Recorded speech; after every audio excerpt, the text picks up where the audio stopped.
നമസ്കാരം. ഇന്ന് ഒരാൾ എൻ്റെ ഒരു സുഹൃത്ത് എനിക്ക് അയച്ചു തന്ന ഒരു വീഡിയോ അല്ല, ഒരു പ്രസ്താവന ഫേസ്ബുക്കിലാണെന്ന് തോന്നുന്നുണ്ട്, വാട്സപ്പിൽ അയച്ചു തന്നത്. എനിക്ക് അത് വായിച്ചപ്പോൾ വളരെ രസം തോന്നി. എൻ്റെ കൃതിയല്ല, എൻ്റെ സ്വയം കൃതിയല്ല കേട്ടോ, വേറൊരു മിടുക്കൻ എഴുതിയതാണ്. ആ കേട്ടപ്പോൾ ഒരു രസം തോന്നി. അതിപ്പോൾ ഞാൻ നിങ്ങളുടെ മുമ്പിൽ അവതരിപ്പിക്കുന്നതെന്ന് മാത്രമേ ഉള്ളൂ. നന്നായിട്ട് പഠിച്ചു വന്നിരുന്ന ഒരു BJP പ്രവർത്തകന്റെ മകൻ 10ാം ക്ലാസ്സിൽ അമ്പെ പരാജയപ്പെട്ടു. ഈ കുട്ടിയുടെ പരാജയം വിശ്വസിക്കാൻ കഴിയുന്നില്ല തന്തപ്പിടിക്ക്. അതുപോലെ പഠിച്ചിരുന്ന മകനാണ്. 9ാം ക്ലാസ് വരെ ഫസ്റ്റ് ക്ലാസ് ആയിരുന്നു. അല്ല, 9ാം ക്ലാസ് വരെ അവൻ ഒന്നാമനായിട്ടാണ് പഠിച്ചത്. 10ാം ക്ലാസ്സിൽ തുടക്കത്തിൽ അങ്ങനെ, പക്ഷെ പരീക്ഷയിൽ തോറ്റു. അത് വിശ്വസിക്കാൻ പറ്റാത്ത സാഹചര്യത്തിൽ വന്നപ്പോൾ വീണ്ടും എന്നെ റീവാലുവേഷൻ ഉത്തരക്കടലാസ് പരിശോധിക്കാൻ അതിലുള്ള ശ്രമം നടത്തി.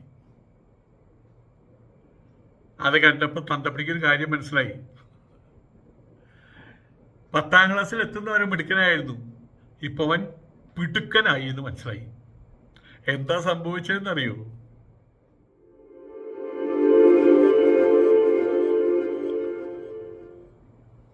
ഉത്തരക്കടലാസ് കണ്ടപ്പോഴാണ് തന്തപ്പിടി ഞെട്ടിപ്പോയത്.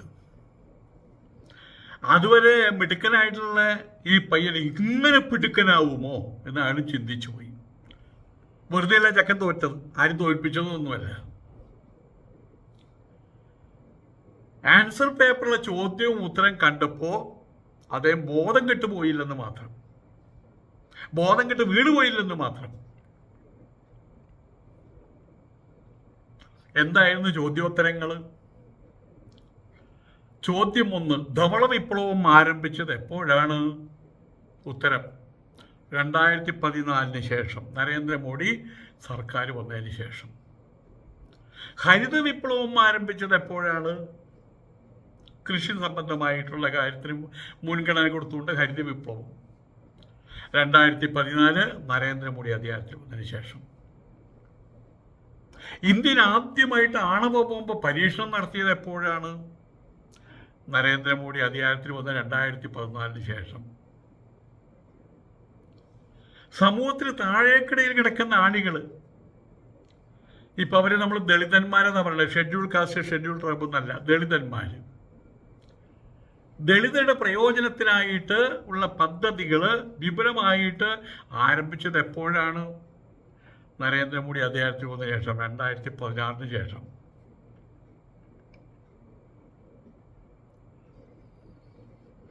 ഇന്ത്യയിലെ നവരത്ന കമ്പനികൾ എപ്പോഴാണ് ആരംഭിച്ചത്? നരേന്ദ്രമോദി അധികാരത്തിൽ വന്നതിന് ശേഷം, 2014. എയിംസ് ഒക്കെ എപ്പോഴാണ് ആരംഭിച്ചത്? നരേന്ദ്രമോദി അധികാരത്തിൽ വന്നതിന് ശേഷം, 2014 ശേഷം. IIT-കൾ എപ്പോഴാണ് ആരംഭിച്ചത്? 2014 ശേഷം. ഇസ്രോ എപ്പോഴും ആരംഭിച്ചത്? 2014 ശേഷം. IIM, Indian institute of management, എപ്പോഴാണ് ആരംഭിച്ചത്? 2014 ശേഷം. വിക്രം സാരാഭായ് സെൻറ്റർ എപ്പോഴാണ് ആരംഭിച്ചത്? ഇനിയിപ്പോൾ നിങ്ങളോട് പറഞ്ഞാൽ മതി. ബാബ ആറ്റോമിക് റിസർച്ച് സെൻറ്റർ എപ്പോഴാണ് ആരംഭിച്ചത്? നരേന്ദ്രമോദി അധികാരത്തിൽ വന്നതിന് ശേഷം.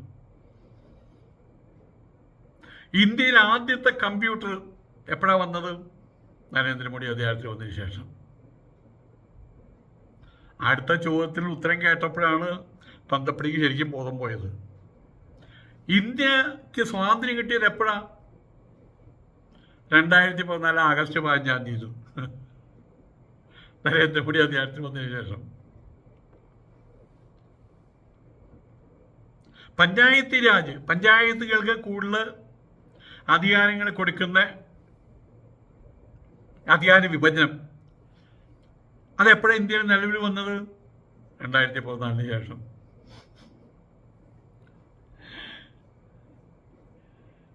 തന്തപ്പടി കേരളയ്ക്ക് കയറിപ്പോയി. അടുത്ത മറ്റേ ക്വസ്റ്റ്യൻ്റെ ഉത്തരം കേട്ടപ്പോൾ. ഇന്ത്യയുടെ രാഷ്ട്രപിതാവ് ആര്? കേശവ് ബൽറാം ഹെഡ്ഗേവാർ, ഡോക്ടർ കേശവ് ബൽറാം ഹെഡ്ഗേവാർ. ഇന്ത്യയിലെ പുണ്യാത്മാക്കൾ മഹാത്മാക്കൾ ആരൊക്കെയാണ്? ആശാറാം ബാപ്പു, റാം റഹീം, ബാബ രാംദേവ്, പ്രജ്ഞ ഠാക്കൂർ, ഉമാ ഭാരതി, സാധ്വി നിരഞ്ജൻ ജ്യോതി,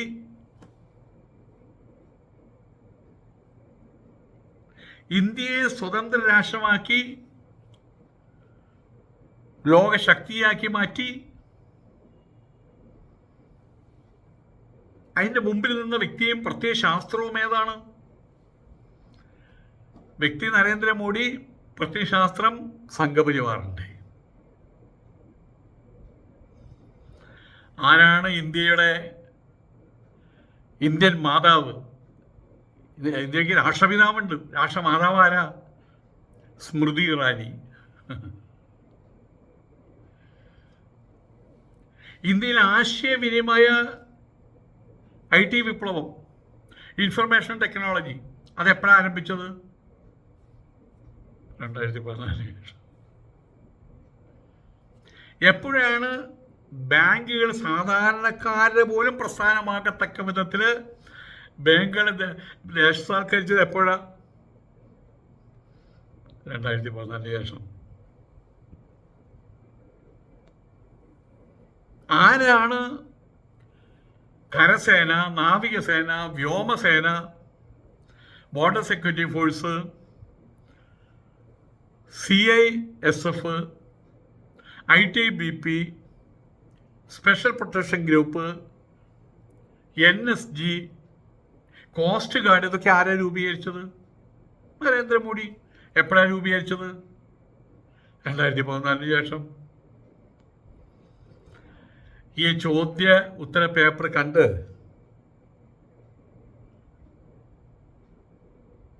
ദേഷ്യം വന്നു. ചെക്കൻ്റെ ചെവി പിടിച്ചു, നടക്കട വീട്ടിലേക്ക് നിന്നെ കാണിച്ചിട്ടുണ്ട് പറഞ്ഞിട്ട് വീട് വരാണ്ട് ചെവിയും പിടിച്ചിട്ടാണ് കൊണ്ടുപോയത്. അവിടെ നിന്ന് അവൻ്റെ അമ്മയുടെ മുമ്പിൽ വെച്ച് അവരോട് ചോദിച്ചു, ഇതെന്തുണ്ട് അത് എഴുതി വെച്ചിട്ടുള്ളത് ഇതിനകത്ത്? ഇതെന്തുണ്ട് അതിനകത്ത് എഴുതി വെച്ചിട്ടുള്ളത്? അപ്പം അമ്മ ചോദിച്ചു, എന്താ സംഭവം? ദേ കണ്ടില്ലേ, ആരാണ് ഇന്ത്യയുടെ രാഷ്ട്രമാതാവ് എന്ന് ചോദിച്ചപ്പോൾ ഉത്തരം എഴുതി വെച്ച കണ്ടില്ലേ? അപ്പം അമ്മ പറയാ, അത് സ്മൃതി ഇറാനിയല്ലേ. സ്മൃതി ഇറാനിയല്ലേ എന്ന്.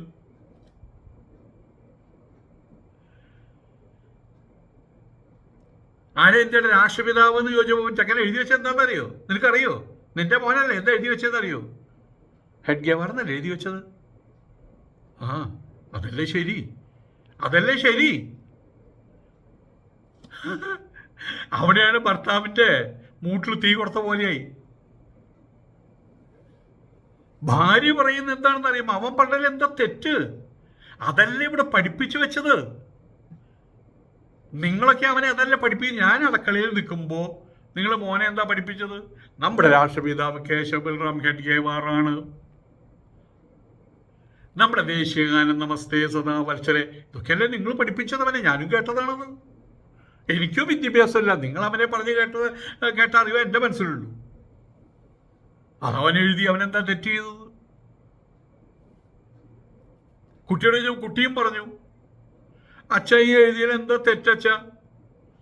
അച്ഛനല്ലേ ദിവസവും ജനം TV കണ്ടിട്ട് അമ്മയോടും എന്നോടും അയൽപ്പക്കത്തുള്ള എല്ലാവരോടും പറയാറുള്ളത്, 70 വർഷം ഭരിച്ചവരിവിടെ ഒന്നും കൊണ്ടുവന്നില്ല, 70 വർഷം ഭരിച്ചവരിവിടെ ഇന്ത്യയിൽ ഒന്നും ചെയ്തില്ല, 70 വർഷം ഭരിച്ചിട്ട് ഇന്ത്യ തരിശുഭൂമിയായിട്ട് കിടക്കുകയായിരുന്നു, ഇവരുടെ കെട്ടിടം ഉയർന്നില്ല, ഒരു പ്രസ്ഥാനം ഉയർന്നില്ല, എല്ലാം നരേന്ദ്രമോദി വന്നിട്ടാണ്.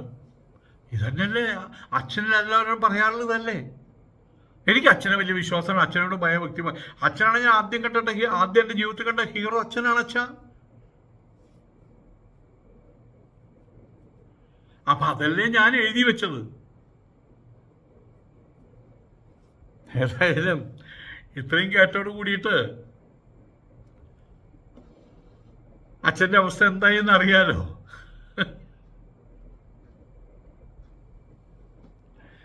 നമ്മൾ കാര്യം മനസ്സിലാക്കേണ്ടത്, ഇന്നിപ്പോൾ എന്നോട് സംസാരിച്ച ഒരാളുണ്ട്.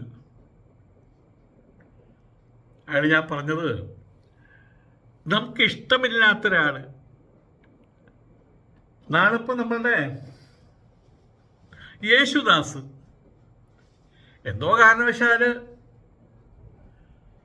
ഇപ്പം എന്നെക്കുറിച്ച് ആ സാമ്യല്ലേ ആ യൂട്യൂബിൽ വന്ന് തനി കളഞ്ഞ എന്ന് പറഞ്ഞു തിരിക്കട്ടെ. പിറ്റേ ദിവസം വരെ ഞാൻ പറഞ്ഞു കിടക്കുകയാണ്, ഈ യേശുദാസല്ലേ അയാൾക്ക് പാടാനൊന്നും അറിയില്ല, അയാളെ തെറ്റിച്ചിട്ടേ പാടുന്നുള്ളൂ, രാഗം മുഴുവൻ തെറ്റാ. അയാൾ നാളെ ഹംസധ്വനിയുടെ പാട്ടുണ്ടല്ലോ, ഞാൻ നിന്നെ പ്രേമിക്കുന്നു മാൻകിടാവേ, അതയാൾ പാടിയത് ഹംസധ്വനിയിലല്ല പാടിയത്, അയാൾ പാടിയത് തോടിയിലാണ് പാടിയത്. ആൾക്കാർ പറയും ഇതെന്താ ഇതൊക്കെ ആരംഭിച്ചേ മോനെ, വേഗം പോയിട്ട് പടിഞ്ഞാറക്കട്ടയിൽ പോയിട്ട് അല്ലെങ്കിൽ ഉളമ്പാറയിൽ പോയിട്ട് ചികിത്സിക്കട്ടെന്ന് പറയും. എനിക്ക് യേശുദാസിനെ വ്യക്തിപരമായിട്ട് ഇഷ്ടമല്ല, അല്ലെങ്കിൽ എനിക്ക് മമ്മൂട്ടിയെ വ്യക്തിപരമായിട്ട് ഇഷ്ടമല്ല, അല്ലെങ്കിൽ നരേന്ദ്രമോദിയെ ഇഷ്ടമല്ല, അല്ലെങ്കിൽ പിണറായിയെ ഇഷ്ടമല്ല, അതൊക്കെ പറയാം. പക്ഷേ അവരാരെങ്കിലും വലിയൊരു കാര്യം ചെയ്തു കഴിഞ്ഞാൽ അത് ശരിയല്ലെന്ന് പറയാൻ പറ്റും. സമ്മർ കാലഘട്ടത്തിൽ സൂര്യൻ എന്തൊരു ചൂടാ എന്ന് സൂര്യനെ കുറ്റം പറയാൻ പറ്റുമോ? സൂര്യൻ്റെ മുഖത്തേക്ക് മണ്ണ് വലിച്ചെറിയാൻ പറ്റുമോ? വലിച്ചെറിയുള്ള കാര്യമുണ്ടോ? ആയതുകൊണ്ട് തന്നെ ഇന്ന് പറഞ്ഞ ആളോട് പറഞ്ഞു പല കാര്യങ്ങളും ഈ കാര്യം പറയുന്നത്. അദ്ദേഹം തിരിച്ചാ പറഞ്ഞത്, നരേന്ദ്രമോദി വന്നിട്ട് ഇന്ത്യ നശിച്ചില്ലേ, നരേന്ദ്രമോദി വന്നിട്ട് ഇവിടെ തൊഴിലില്ലായ്മ ഉണ്ടായില്ലേ, നരേന്ദ്രമോദി വന്നിട്ട് എന്തെങ്കിലും ഒരു ഇൻസ്റ്റിറ്റ്യൂഷൻ ഉണ്ടാക്കാൻ പറ്റുമോ, നരേന്ദ്രമോദി വന്നിട്ട് ഒരു പുതിയ റോഡ് പണിയാൻ പറ്റുമോ? ആരും കോൺഗ്രസിൻ്റെ ആളാ, ഇയാള് BJPയുടെ ആളാ. അപ്പം ഇവിടെ നമ്മൾ മനസ്സിലാക്കുന്നത്, ഒരു രാഷ്ട്രീയ കണ്ണട വെച്ചാൽ ആ കണ്ണട മഞ്ഞയാണെങ്കിൽ നമ്മളെല്ലാം മഞ്ഞയായിട്ടാണ് കാണുക. അപ്പോൾ ആ വാക്കുകൾക്ക് വിലയില്ലാതെ പോവുകയാണ് ചെയ്യുന്നത്. പക്ഷേ ധർമ്മം എന്നൊന്നുണ്ട്, ശരിയെ ശരിയായിട്ടും തെറ്റിനെ തെറ്റായിട്ടും കണ്ടറിഞ്ഞ് ശരികൾക്ക് അനുരൂപമായിട്ടും തെറ്റുകൾക്ക് പ്രതിരോധം തീർത്തുകൊണ്ടും സംസാരിക്കുന്നതാണ് ധർമ്മം. പക്ഷെ ഇവിടെ പലരും അങ്ങനെയല്ല. ഇവിടുത്തെ RSകാരെ വളർത്തുന്നത് ആരാന്നറിയോ? ഇവിടുത്തെ കമ്മ്യൂണിസ്റ്റുകാരാ. ആരാ പറഞ്ഞാൽ അറിയോ? കോൺഗ്രസ്സുകാർ. കമ്മ്യൂണിസ്റ്റുകാരെന്താ പറയാമെന്നറിയാമോ? ഇവിടുത്തെ അന്തർധാര സജീവമാണ്. കോൺഗ്രസ്സുകാരും RSസും തമ്മിലുള്ള അന്തർധാര സജീവമാണ്. BJPക്കാരെന്താ പറയാമെന്നറിയാമോ? ഞങ്ങളെ തോൽപ്പിക്കാൻ വേണ്ടിയിട്ട് ഇന്ത്യ സഖ്യം, അവർ പണ്ട് അവർക്ക് ഇന്ത്യ എന്ന് പറയാൻ അറിയില്ല, ഇന്ത്യ എന്നേ പറയുള്ളൂ. നാളെ മറ്റേ മഞ്ജു വാര്യർ, അയാളുടെ പേര് അവർക്ക് സന്ദീപ് വാര്യർ പറയാതെ പറഞ്ഞു, അവർ ഉറക്കെ പറഞ്ഞില്ല. അതെ, നിങ്ങൾ ഈ ഇന്ത്യ സഖ്യം എന്ന് പറയുക, ഇന്ത്യ സഖ്യം എന്ന് പറയുക, NDA എന്നുള്ള അണ്ടി സഖ്യം എന്ന് പറയേണ്ടി വരും കേട്ടോ. അത് ആ വാക്ക് പറഞ്ഞില്ല എന്ന് മാത്രം. അതൊക്കെ മോശമാണ് വാസ്തവത്തിൽ. പണ്ട് മാർക്സിസ്റ്റ് പാർട്ടിയെക്കുറിച്ച് ഒരാൾ പ്രസംഗം കണ്ട്, ഈ മാർക്സിസ്റ്റ് പാർട്ടി കളിയാക്കിയിട്ട് പറയുന്ന ആൾക്ക് അറിവില്ലാണ്ട് പറയുന്നതല്ല, ഈ മോശമല്ലേ? അപ്പോൾ തിരിച്ച് കോൺഗ്രസ്സുകാരെ കോണഗ്രാസ് എന്ന് പറയും. അതൊക്കെ കേൾക്കാൻ നിൽക്കേണ്ട പറ്റില്ലേ? എന്തോട്ടെ. അപ്പോൾ ഇഷ്ടമില്ലാത്ത അച്ചി തൊട്ടത് മുഴുവൻ കുറ്റം. നമ്മള് മോൻ മോനും വീട്ടുകാരെല്ലാം കൂടി പെണ്ണിൻ്റെ മോൻ്റെ കല്യാണം കഴിഞ്ഞിരിക്കുകയാണ്. അപ്പം മരുമോളുടെ വീട് കാണാൻ വേണ്ടി പോയിരിക്കുകയാണ്. അപ്പം ചെക്കൻ്റെ അമ്മ അവിടെ ചെന്നു, അവിടെ സാമ്പാറൊക്കെ വിളമ്പി അവർ കഴിച്ചിട്ട്, ഈ സാമ്പാർ ആരാ ഉണ്ടാക്കിയേ? അപ്പോൾ മോൻ പറഞ്ഞു, എൻ്റെ പെണ്ണ് അമ്മയുടെ മരുമോളുണ്ടാക്കിയതാ. എന്തേ? ഒന്നുമില്ല. എന്ത് വായിൽ വെക്കാൻ പറ്റുന്നില്ല. എങ്ങനെയാണ് ഉപ്മാവ് സാമ്പാർ ഉണ്ടാക്കുക? ചീത്ത പറഞ്ഞു. പിറ്റേ ദിവസം സാമ്പാർ വിളമ്പിയപ്പോൾ, സാമ്പാറിൽ അവിയല വിളമ്പിയത്. അപ്പോൾ പറഞ്ഞു, ഇതാരാ ഉണ്ടാക്കിയത്? ഇതെങ്ങനെ ഉണ്ടെന്ന് പറ, ഇതാരാ ഉണ്ടാക്കിയത്? അപ്പം അതിനകത്ത് കുറേ ഉപ്പൊക്കെ പട്ടാനും വാരിയിട്ടിരിക്കുകയാണ് മരുമോള്. അതും മരുമോൾ തന്നെയാണ് ഉണ്ടാക്കിയത്. അല്ല, അത് അമ്മായിമ്മ ഉണ്ടാക്കിയതെന്ന് പറഞ്ഞു. അവിടുത്തെ വീട്ടിൽ അമ്മായിമ്മ. നന്നായിട്ടുണ്ട് കേട്ടോ, നന്നായി. അപ്പം ആളെയും തരം നോക്കി അഭിപ്രായം പറയുക. തമ്പുരാനൊരു കപ്പക്കഷ്ണത്തിന് ഒരു ഭാഗം കടിച്ചിട്ട് കയ്പാന്ന് പറഞ്ഞിട്ട് അതേ കപ്പയിൽ മൂട്ടിലുണ്ടായ കപ്പ ഇയാളെ കൊടുത്താൽ പറയും, കയ്പന്നെയാന്ന് പറയും. എന്നിട്ട് അതിൻ്റെ മറ്റേ ഭാഗം തിരിച്ചു പറഞ്ഞാൽ ഇത് കുഴപ്പമില്ല, നല്ല മധുരം. ഞാൻ ഇവനും പറയും ഇത് നല്ല മധുര. അങ്ങനെയുള്ള രാഷ്ട്രീയക്കാരെ അവിടെയുള്ളത്. ഞാൻ ചത്താലും കോൺഗ്രസ്സാ എന്ന് പറഞ്ഞ് നടക്കുന്ന കോൺഗ്രസ്സുകാർ, അവർ കോൺഗ്രസ്സുകാർ എന്ത് ചെയ്താലും ശരിയാണ്. അതുപോലെ കമ്മ്യൂണിസ്റ്റുകാരും അവരെന്ത് ചെയ്താലും ശരിയാണ്, ഇവരെന്ത് ചെയ്താലും തെറ്റാണ്. അവിടെ BJPക്കാരെ കുറേ ആൾക്കാർ വന്നിപ്പോൾ നുണകളെ സത്യമാക്കി മാറ്റിക്കൊണ്ടിരിക്കുകയാണ്. ഈ ഇന്ത്യ ഉണ്ടായതും നരേന്ദ്രമോദി വന്നതിന് ശേഷം മാത്രമാണെന്ന് ഇങ്ങനെ പറഞ്ഞ് പരത്തിക്കൊണ്ടിരിക്കുകയാണ്. അപ്പോൾ അതിനെതിരെയുള്ളൊരു ഒരു നല്ല വിറ്റായിട്ട് എനിക്ക് തോന്നി, നല്ലൊരു വളരെ ജോക്കറായിട്ട് തോന്നിയതുകൊണ്ടാണ് ഞാൻ നിങ്ങളോട് പറഞ്ഞത്. അപ്പോൾ ആരാ നമ്മുടെ രാഷ്ട്രപിതാവ്? ഹെഡ്ഗേവാർ. ആരാ നമ്മളുടെ രാഷ്ട്രമാതാവ്? സ്മൃതി ഇറാനി.